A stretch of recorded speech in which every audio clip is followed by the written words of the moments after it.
Yes, we had already done the electric circuits before we went on holiday, at least as far as the theory is concerned. And we also did look at the practical applications of the electric circuits. I think we did about four different past papers already in those four lessons that we had. So you did have an idea, and I asked you to go and revise yesterday. So you did have an idea of the electric circuits. But let's go. So in this circuit diagram, they say the switch S is open and the reading on the ammeter is 1.5 amperes, whereas the voltmeter reading on V1 reads 6 volts. Now, when they say the switch S is open, what they're saying is there is no current that is flowing through the circuit. What's the meaning of this? These people. Okay, it makes a lot of sense because where is the switch S? If you look at the switch S, well, even if it's open, there'll still be current flowing through the circuit. Do you see that? Why? Because here, if you look at it, you have more like three branches. The first branch is the one that has the 6 ohm resistor. The second branch is the one that has the 12 ohm resistor. And the third branch is the one that has the switch S. Now, since the switch S is open, there is no current flowing through the switch S, but there is still current flowing in the circuit. So there's going to be current that's going to split. And part of the current is going to go to the 6 ohm resistor, and the other current will go to the 12 ohm resistor. So the switch S, even if it was closed, well, it wouldn't really make much of a difference, no? Hmm. Well, it would make a difference, really. It would. Okay. It's going to change everything. If you were to close the switch S, there won't be current flowing through the 6 ohm and the 12 ohm resistor. All the current is going to run away to that path that does not have resistance. Do you get it? Yes, when the switch S is closed, all the current will run through that switch S. But when it is open, then current will pass through the 6 ohm as well as the 12 ohm resistor. And they say to us here, V1 reads 6 volts. Now, where is V1? V1 is the potential difference across the 6 ohm resistor. Or it's the voltmeter across the 6 ohm resistor. That's fine. And since the 6 ohm and the 12 ohm resistor are connected in parallel, we know that in parallel the potential difference remains constant, which means that the potential difference across the 12 ohm resistor will be 6 volts as well. Okay, fine. Now they say assume that all the connecting wires have negligible resistance, which means that you can assume they don't have any resistance. Ignore their resistance. That's what they're saying to us. Okay, fine. So we don't know the potential difference across the battery, which is the total potential difference of the circuit. It's not given to us. Okay. And we can see that we have 3 resistors in total, 2 of them in parallel, 1 in series. We know the potential difference across those in parallel. Well, that's fine. Now then, the first question is saying, calculate the potential difference across the 3 ohm resistor. In other words, the potential difference across the resistor in series. Well, that's fine. We can use Ohm's law for that. How do we use Ohm's law? We know the total current in the second. It's 1.5 amperes. And this total current, it is the same current that will pass through the 3 ohm resistor. So we know the current passing through the 3 ohm resistor.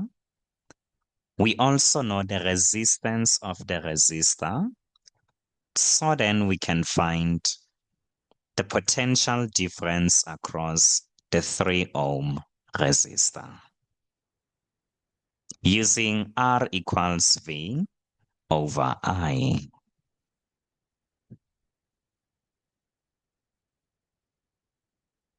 So let's do that.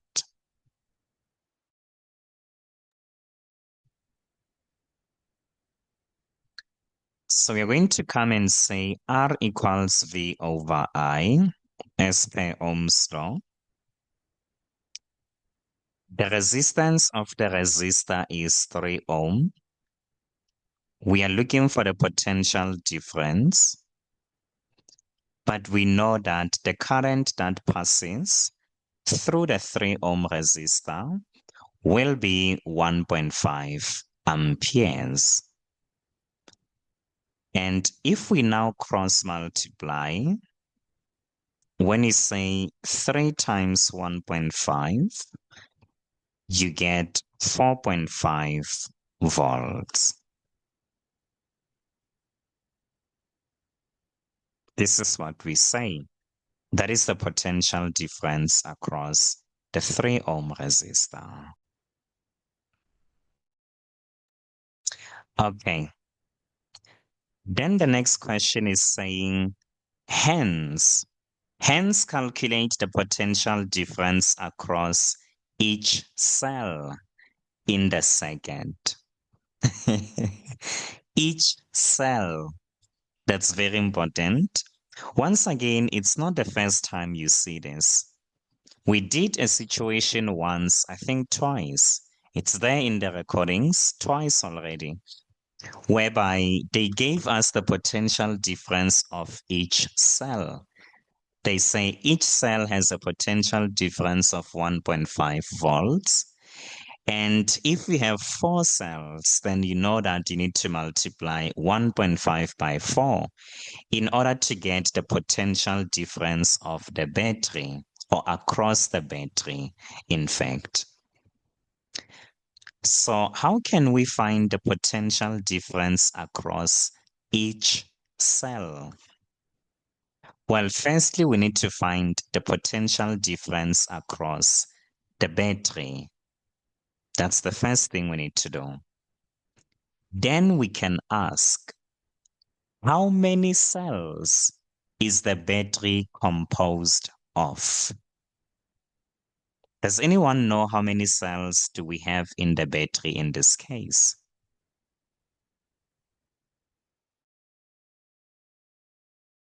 So we got 2 cells. 2 cells. Thank you, sir. And every time you see the word hence, it means use what you found previously. That's what it means. And the reason why they say hence in this case, that's because you now know the potential difference across the series resistor, and you were also given the potential difference across the parallel resistance. It's not 6 volts for each, it's 6 volts for both of them. Don't say 12 volts now. No. It's 6, we just take it once. So in order to find the potential difference across the battery, the V there, we are going to take 6 volts and add it to the 4.5 volts that we just got. Yes? Then we can divide that by 2 because we have 2 cells in this battery. That should be it. So let's go and do that. The potential difference, you got it right, Elsie. I saw you defined it somewhere. So it is correct. That's why I don't need to define it. This is V, which is the potential difference across the battery. It will be 6 plus 4.5, which would give us 10.5 volts. Then now you can say, well, each cell is simply gonna have 10.5 divided by 2.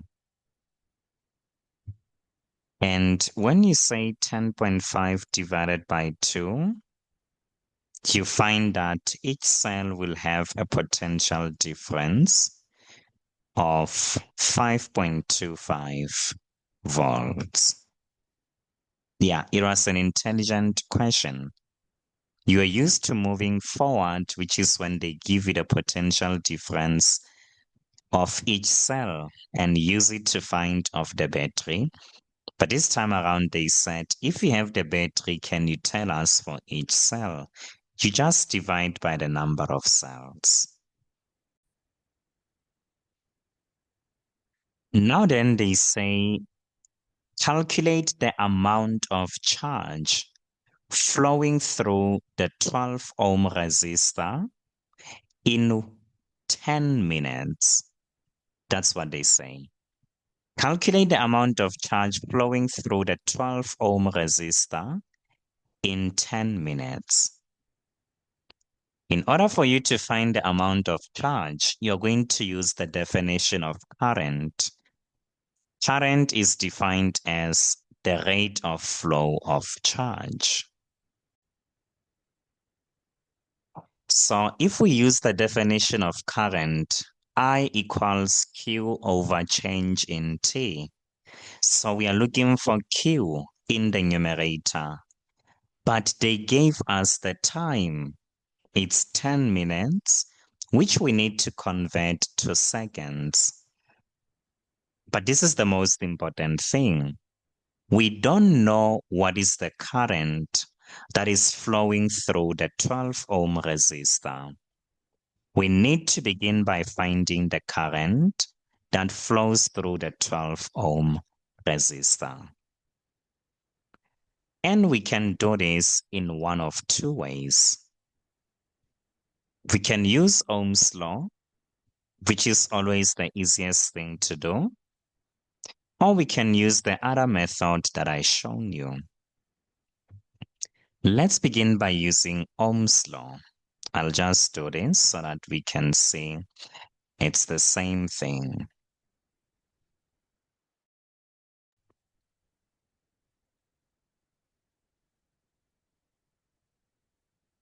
Yeah, something like this. If we use Ohm's law, we can say R equals V over I. This is what we can say. We are looking for the current that flows through the 12 ohm resistor, but we know that the potential difference across the 12 ohm resistor is 6 volts, and we are looking for the current. So then now we can solve for the current. If you want to make the denominator to become the subject, you just take it and make it the subject, and take what was already the subject and make it the denominator. And now we can see that 6 divided by 12 gives us half.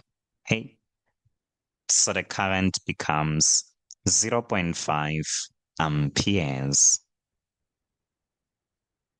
But if you wanted to use the method that I shown you, in order to calculate the current that passes through the 12 ohm resistor, I said to you in the numerator, you're not going to put the 12 ohm resistor, but you're going to put the 6 ohm resistor. And then you add those two resistors together, 6 plus 12, that's 18. And you times this by the potential, in fact, the current, sorry, the total current, which would be 1.5 amperes. Yes, that's what I said to you. So when you now say 6 divided by 18 times 1.5, you get 0.5 amperes. So now we know the current flowing through the 12 ohm resistor. Then we state the definition of current. Current is the rate of flow of charge. Well, this is what we say. Very well. Now then, this is 0.5, the current strength. We are looking for the amount of charge. And the time, well, the time is 10 minutes times 60 seconds. And now we can cross multiply and find the value of the amount of charge. So when you say 0.5 times 10 times 60, you find that the amount of charge will be 300 coulomb. And remember, the units are important. If you just write 300, you won't get a mark for that, because physical science is different from mathematics. In mathematics, we are mostly working with numbers, but in physical sciences, we work with physical quantities. Quantities. Yes, quantities. And physical quantities have units. You can't just say I'm weighing 7. My weight is 7. 7 what? 7 grams. So you need to specify and say, well, it's 7 kilograms or any other unit that you choose. So then this is the last question. The last question says the switch S is now closed. Then they say write down the reading on voltmeter V1. Yes? Good. That's a very good question. Remember what I said to you. The moment we close the switch S, remember there is no resistor that's connected along the switch S on that path. And current prefers to pass through a path that doesn't have resistance. If I send my son to the tuck shop to buy me something, and he knows that, well, there are 2 routes that he can take. The other route has thieves, thugs in it, and the other one is a safe route. Why would he want to go through the route that has thugs when he can actually walk through the one that is safe? It's the same thing with the current. Current tries by all means to run away from the resistors. So if there is a path that doesn't have resistance, then the current is going to pass through that path, which means there won't be current flowing through the 6 ohm as well as the 12 ohm. All the current will go through the last path and go back to the battery passing through the 3 ohm resistor. Which means that if there is no current flowing through the 6 ohm, then it's going to measure a potential difference of 0 volts. 0 volts. There's no current passing through those two resistors, therefore, there won't be any potential difference. It will be 0 volts.